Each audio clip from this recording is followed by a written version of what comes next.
इसके अंदर ये फाइल नेम भेज देता है, ठीक है। तो ये इस तरह की फाइल राइटिंग के लिए एक क्या बन जाएगी, एक क्या बन जाएगी, एक फाइल बन जाएगी। और हम करते सिर्फ ये है, f out rand mod 100 backslash space, ठीक है। ये क्या करें, क्योंकि अपने टीचर इसको करने 4 बाइट होता है, ठीक है। तो क्या हो, तो आपने 1000 तो 4 एमबी का शाबाश। तकरीबन 4 MB का स्पेस क्रिएट कर लिया 5 है बेसिकली नहीं बनेगा वैसे इतना, पता क्यों, वजह बता। ये मैंने मॉड ले लिया 100 के साथ, तो बेसिकली 2 डिजिट नंबर आउटपुट होगा और एक कैरेक्टर क्या होगा, 1 बाइट होगा। तो 1 बाइट और 1 बाइट कितना होगा, 2 बाइट है ना, और एक होगी स्पेस। तो एक इंटीजर जो कि तुम्हारे ख्याल में 4 बाइट होता है, वो 3 बाइट राइट होगा। तो फाइल आपकी जो बनेगी ना, वो मोस्ट प्रोबेबली 3 MB की होगी, मगर डोंट वरी अबाउट इट। हाँ, अगर ऐसा अच्छा, साथ में एक और काम भी कर लेते हैं, यहाँ पे हम एफ आउट करवा देते हैं। सबसे पहले क्या एस, और यहाँ पे करते हैं एंडर, और कितने MB एंट्रीज पड़ी, ठीक है। जैसा कुछ समझ में आ गई बात। अब मैं आपके सामने एक रीडर दूंगा, और ये बात और से सुनिए, ये फाइल बनाने में उसको 1 मिनट भी नहीं लगेगा, गारंटी देता हूँ। ये फाइल बनाने में उसको 1 मिनट नहीं लगेगा, ये ज्यादा से ज्यादा एक मिनट में फाइल बन जाएगी, ठीक है। आप अगली बात सुने जो कि आपकी अभी ना जिंदगी बदल देगी, क्योंकि आपका एक कनेक्शन बनने लगा है एक ऐसे कोर्स के साथ जो कि अगले सेमेस्टर में आना है, ठीक है। लेकिन वो कितना कीमती कोर्स है वो आपको अभी अंदाजा होगा। Listen to this very carefully, ठीक है। ऑलराइट, अगर आपको उसकी मैथ्स पूरी समझ ना भी आए तो घबराने की जरूरत नहीं है, वो अपने अगले सेमेस्टर में पढ़ेंगे, but try to understand the meaning of it, okay. Look at this, मैं एक और फंक्शन बना रहा हूं जिसका नाम है void read file। इसको क्या पास होता है, सुने बात और से, इसको पास होती है एक स्ट्रिंग फाइल नेम, और इसको एक ग्लोएबल अरे इंटीजर टाइप की पास होती है %, इसको मैं नाम दे रहा हूं जी का, ठीक है। या मैं इसको नाम दे देता हूं AI स्टैंड फॉर अरे ऑफ इंटीजर, ठीक है। और यहां पे वो क्या करेगा, सबसे पहले वो इफ स्ट्रीम बनाएगा, ठीक है। इफ स्ट्रीम रीडर बनाया उसने, इसमें इसने फाइल नेम भेज दिया, तो ये एक उसका रीडर बना, ठीक है।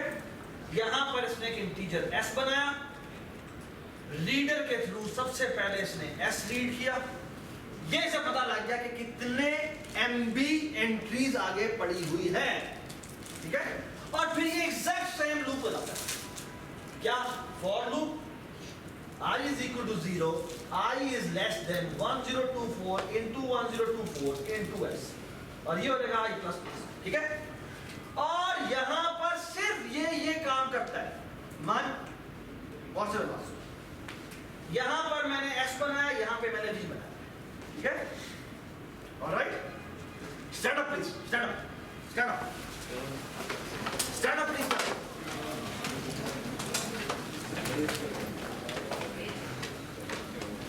Sit down. Sit down. Stand up. Ali.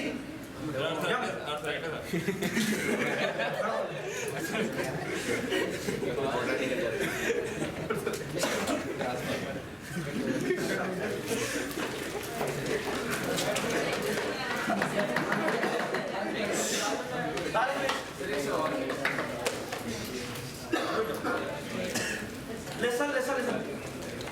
Please baat.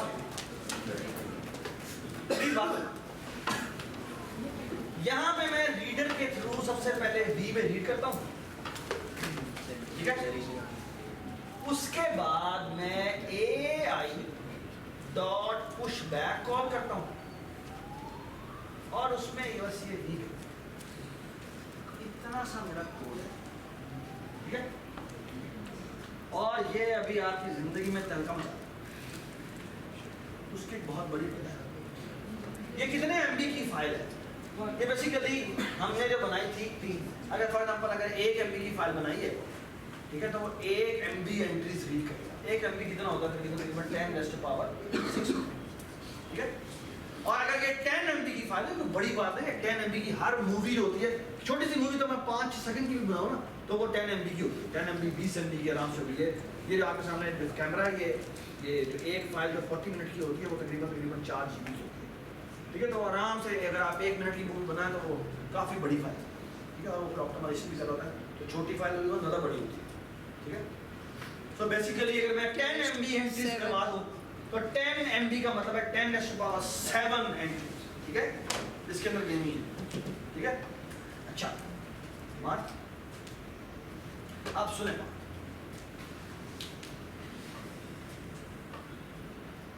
हमने तो बहुत बार जब यूज भी देखी है, हमने बेसिकली क्या किया, सिर्फ पुश बैक यूज किया, ठीक है।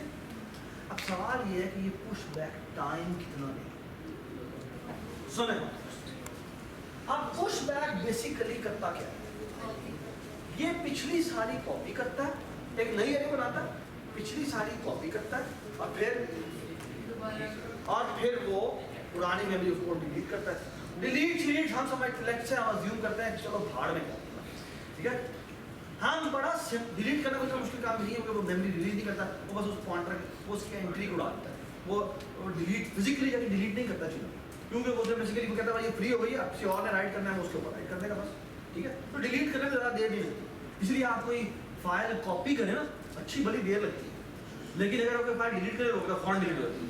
क्यों? क्योंकि वो बेसिकली फिजिकली डिलीट नहीं होती, हार्ड डिलीट नहीं होती, वो बड़ी सॉफ्ट डिलीट होती है, इन सेंस कि उसे एंट्री उड़ाता है, पॉइंटर उड़ाता है, ठीक है।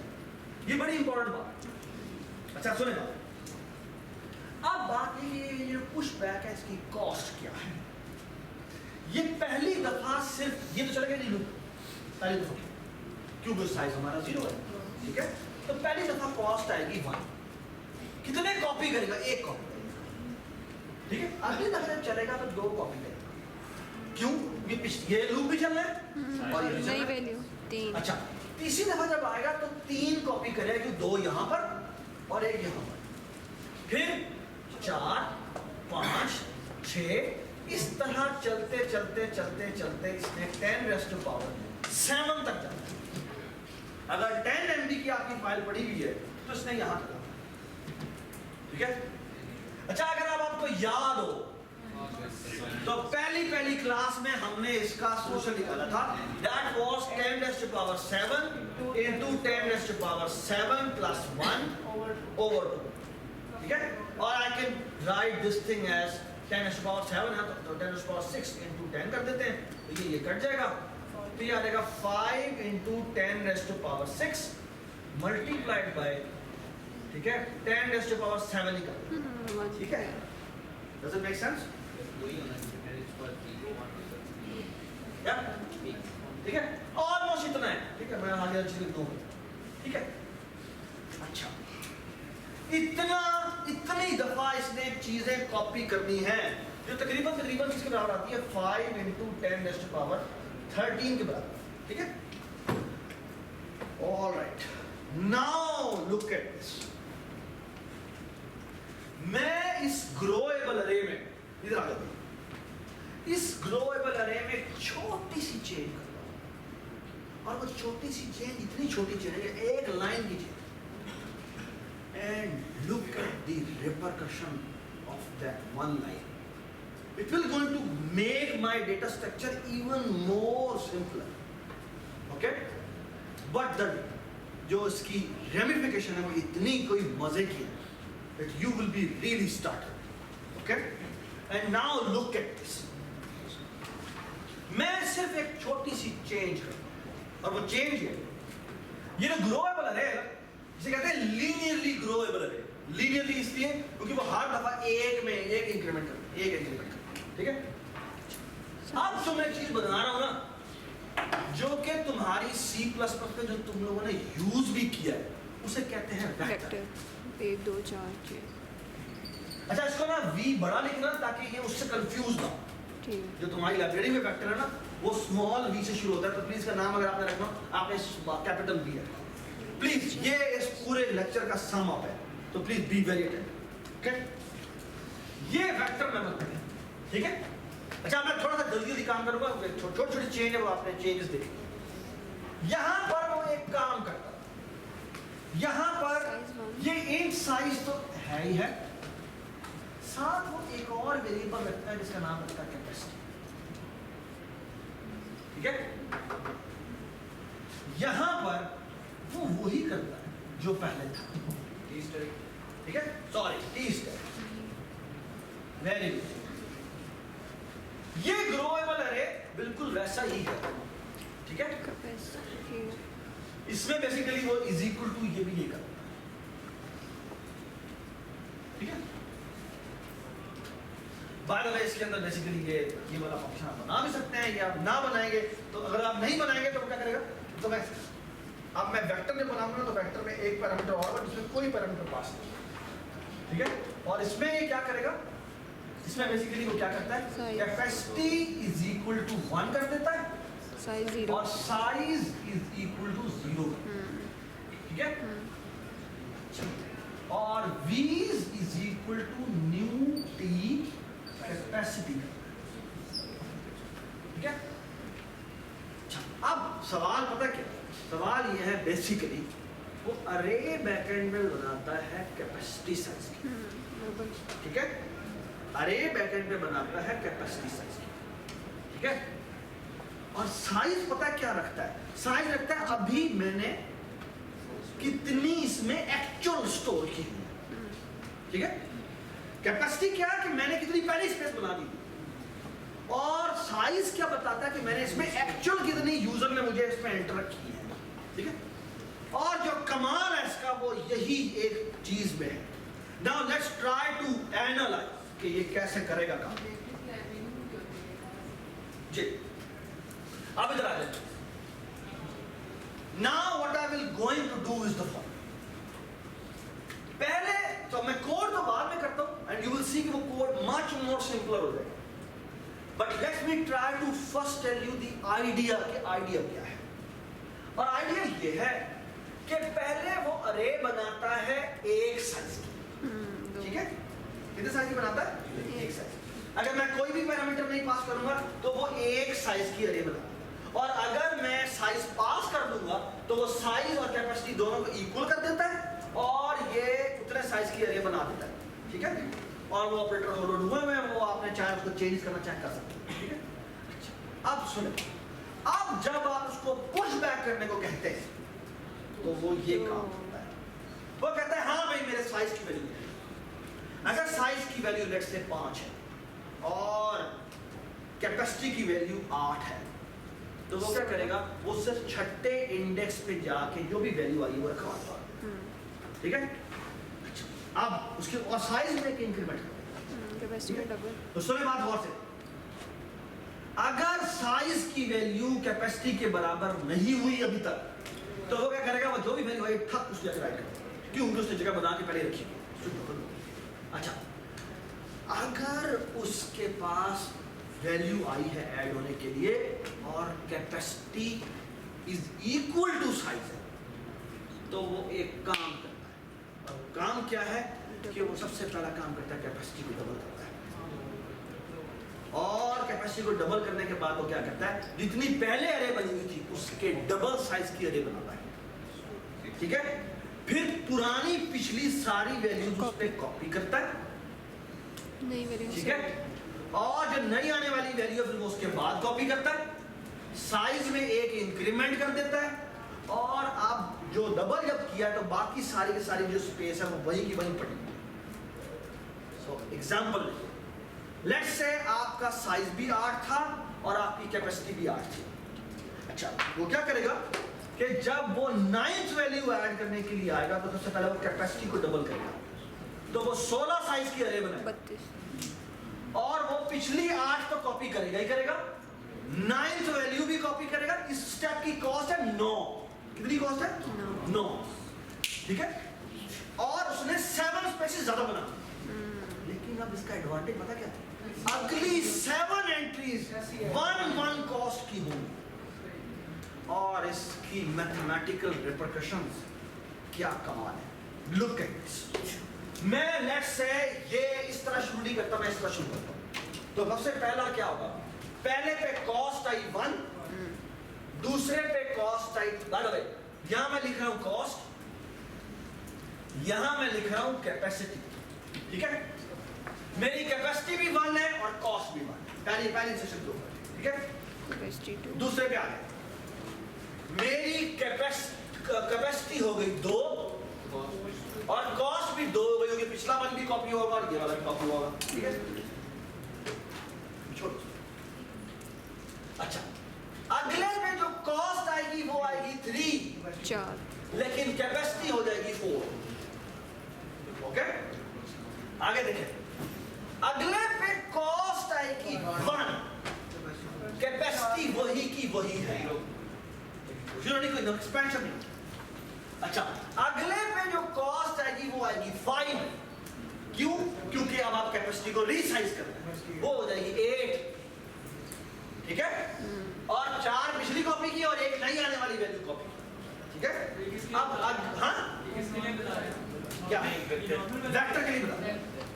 अच्छा, अब क्या होता है कि बेसिकली छठी एंट्री के लिए 1 कॉस्ट, 7वीं के लिए 1 कॉस्ट, 8वीं के लिए 1 कॉस्ट। अब आए 9वीं। ओके, 9वीं के लिए क्या होता है? 9वीं के लिए 9 कॉस्ट आती है और कैपेसिटी को वो कर देता है कितना?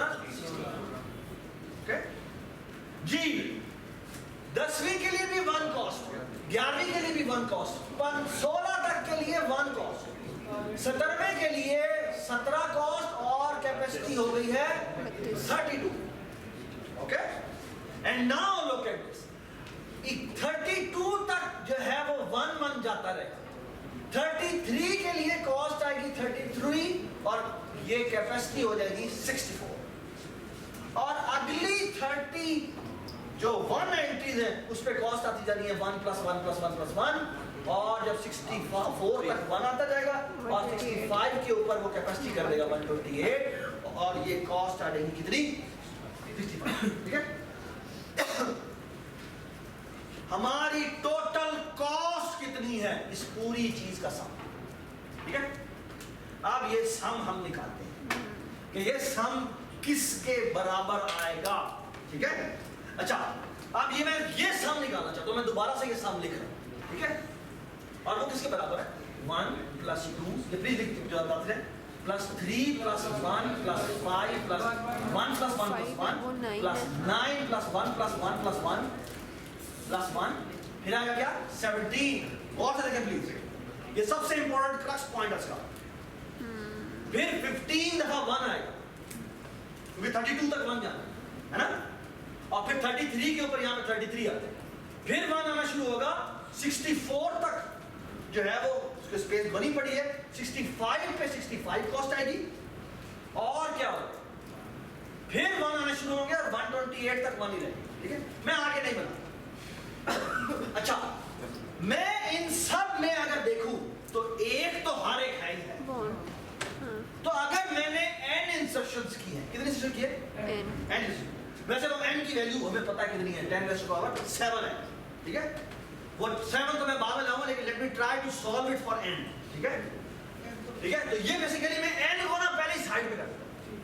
अगर मैं n को साइड पे कर दूं तो बेसिकली ये 1 0 हो जाएगा, ये 2 1 हो जाएगा, ये 3 2 हो जाएगा, ये 1 0 हो जाएगा, ये 5 4 हो जाएगा, ये 1 0 हो जाएगा, ये 1 0 हो जाएगा, ये 1 0 हो जाएगा, ये 9 जो है ये 8 हो जाएगा, ये 1 1 1 सारे 0 हो जाएगा, ये जो 17 है ये 16 हो जाएगा, और ये सारे 1 खत्म हो जाएंगे।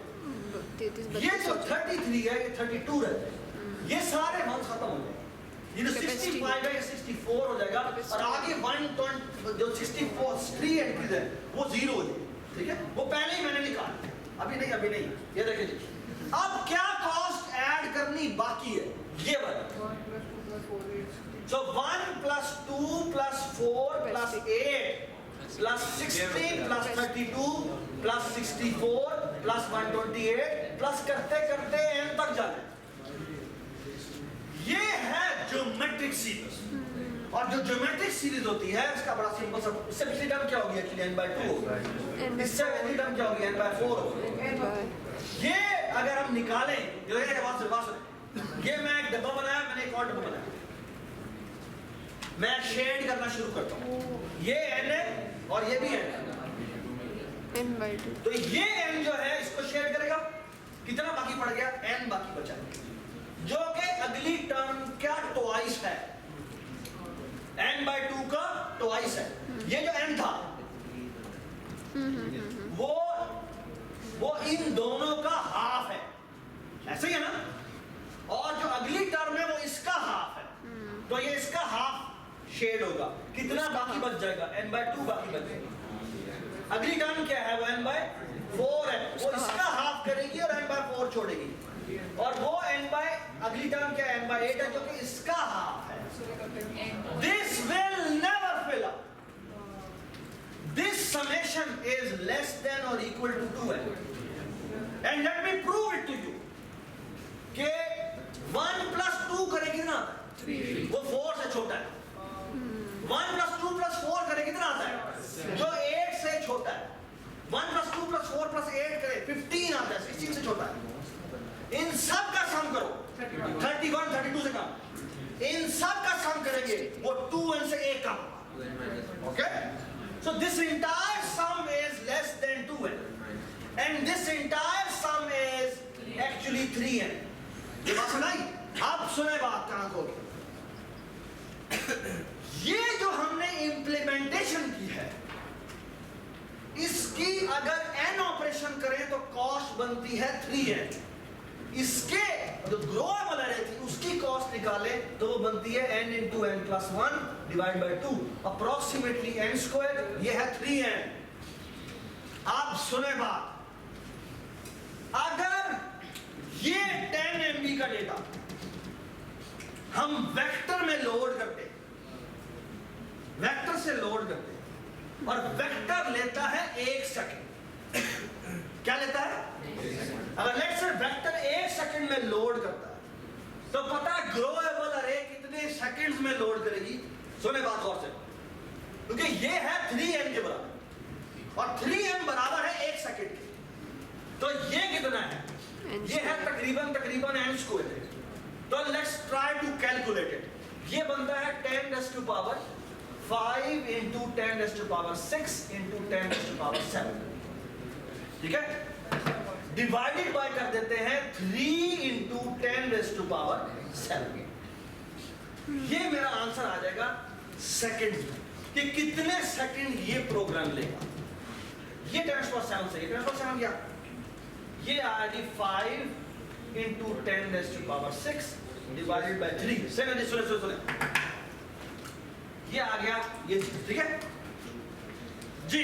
एक काम करते हैं, इसको ये निकला है सेकंड, इसको 60 से डिवाइड करें तो ये बन जाएगा मिनट्स। ये 6 है ना, इसको अगर मैं 6 0 लगा सकता हूं, ठीक है। इसको 60 से दोबारा डिवाइड करें तो ये बन जाएगा आवर्स। इसको दोबारा डिवाइड करें 24 से तो ये बन जाएगा दिन, डेज। इस वैल्यू को कैलकुलेट करें, तकरीबन ये वैल्यू निकाल लो। 19.2। हाँ, 5 × 10 यानी कि आपने 4 0 लगाया, 6 ये 6 0 1 2 3 4 5 6 अच्छा ठीक है। ये डिवाइड बाय ये पूरा क्या था 19. आप सुने बात, अगर ये 1 सेकंड लेगा वेक्टर तो ये 19.29 डेज सिर्फ और सिर्फ 10 MB का डेटा लोड करने के लिए ग्रोएबल अरे will going to take 19.29 number of days. That is the difference we are talking about. And it is not a small difference. It's a huge difference. कहाँ 1 सेकेंड और कहाँ 19 दिन लग रहे हैं उसको. ओके? ये बात सुनाई? ये एक्चुअली आपने कोड लिखना. तो बेसिकली आपने काम कीजिएगा कि ये 10 MB ना कीजिएगा 1 MB कर. अगर 1 MB करेंगे तो बेसिकली मेरे ख्याल में ये 1 सेकंड से भी कम में आंसर ले आएगा और वो शायद आपके 1-2 दिन लगे.